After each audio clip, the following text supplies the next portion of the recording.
नमस्कार सभी को। दोस्तों, बिहार चुनाव से पहले एनडीए गठबंधन के अंदर सीट शेयरिंग को लेके जो घमासान मचा हुआ है वो अब सीधे पब्लिक में बाहर आने लगा है। और जो रीजनल लीडर्स कभी मोदी जी और अमित शाह के सामने हाथ जोड़ के खड़े दिखते थे, वो आज सीट शेयरिंग को लेके जबरदस्त बार्गेनिंग करते दिख रहे हैं। जीतन राम मांझी ने साफ साफ कह दिया है कैमरे के सामने कि अगर उन्हें 15 सीटें नहीं मिलती हैं तो फिर वो हर सीट पे चुनाव लड़ेंगे। और एक धमकी भी दी है कि हर क्षेत्र में उनके 10-15 हजार वोटर्स हैं। यानी साफ साफ अगर बीजेपी उनकी बात नहीं मानती तो हर सीट पे 10-15 हजार वोटर्स का नुकसान वो बीजेपी का करेंगे। लेकिन मामला केवल मांझी तक नहीं है। चिराग पासवान भी एनडीए के भीतर अपनी पोजीशन मजबूत करना चाहते हैं। रिपोर्ट्स के मुताबिक वो भी 40 सीटें मांग रहे हैं। और नीतीश कुमार, अगर उनकी बात करें, वो तो एक कदम आगे निकल चुके हैं। बिना गठबंधन के कंसल्टेशन के, बिना बीजेपी के सहमति के वो जहां तहां अलग अलग सीट पे अपने कैंडिडेट का नाम जो है वो घोषित कर रहे हैं। अब बीजेपी को भी पता है कि ये 2014 या 2019 का वक्त नहीं है जब इनके पास सेंटर में पूर्ण बहुमत था। अगर बिहार का अंकगणित कुछ फिसलता है तो इसका असर साफ साफ दिल्ली की कुर्सी पे भी दिखेगा। और रीजनल पार्टीज को भी ये बात पता है कि एक जो मोदी लहर थी, जो मोदी का पॉपुलैरिटी ग्राफ था, वो काफी नीचे आ चुका है।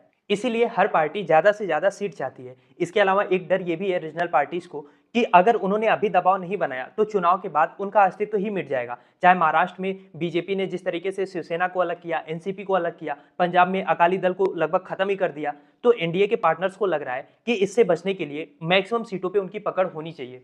और ये लगभग हर छोटी पार्टी का एक टिपिकल पैटर्न होता है कि जब सेंटर का लीडर कमजोर होता है तो फिर वो दबते नहीं है, वो जोरदार बार्गेनिंग करते हैं। जैसे इस समय मोदी जी 240 सीटों पे हैं, गठबंधन की सरकार है, तो बार्गेनिंग उनसे भी तेज हो रहा है। चिराग हो, मांझी हो, कुशवाहा हो, निषाद हो, सब बीजेपी की लिमिट को टेस्ट कर रहे हैं। उनका कैलकुलेशन सिंपल है, बीजेपी को रखो 100 सीटों से नीचे, ताकि बीजेपी मुख्यमंत्री की रेस से ऑटोमेटिक ही बाहर रहे। तभी बिहार में रीजनल पार्टीज का सर्वाइवल संभव है। क्योंकि अगर बीजेपी सिंगल लार्जेस्ट पार्टी बन गई तो आप ये समझ लो कि बीजेपी इवेंचुअली छोटे छोटे दलों को एब्जॉर्ब कर जाएगी। ये डर जेडीयू से लेके एलजेपी, एचएएम सबके अंदर है। इसीलिए ये लड़ाई बस नंबर की नहीं है, बल्कि भरोसे और सर्वाइवल की भी है।